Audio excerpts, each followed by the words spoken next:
Nexon diesel vehicle అయితే మనం crank కాయిల్సీలు అయితే పోయింది. మనం క్రాంక్ కాయిల్సీలు అలాగే దాంతోపాటు క్రాంక్ కాయిల్స్తో పాటు క్లచ్ అనేది మారుస్తున్నాము. రిలీజ్ బేరింగు అది మొత్తం రిమూవ్ అండ్ ఫిట్టింగు. మనం క్లచ్ అనేది దీనికి ఆపోజిట్ వేయాలి, మనకి అన్ని బలలాగా కాదు. క్లచ్ ప్లేట్ వేసేటప్పుడు మటుకి చాలా జాగ్రత్తగా ఆపోజిట్లో వేయాలి, లేదంటే కనుక మనకు క్లచ్ విషయం అనేది వస్తుంది.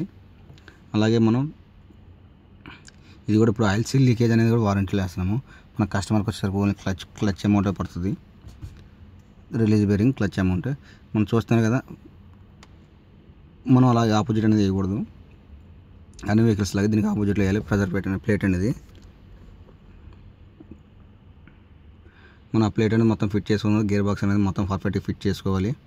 తర్వాత మన వెహికల్ అనేది మొత్తం నీట్గా క్లచ్ ఎయిర్ చూస్తున్నాం కదా. మనం అయితే ఎలా పడితే అలా చేసాము. మనం ఒక సిరంజి వేస్తాం. క్లచ్ ఎయిర్ అనేది ఒక పైప్ అనేది మనకి ఎయిర్ దగ్గర ఒక పైప్ అనేది పెట్టేసుకొని మొత్తం నీట్గా జాగ్రత్తగా ఎయిర్ అనేది చేస్తాము.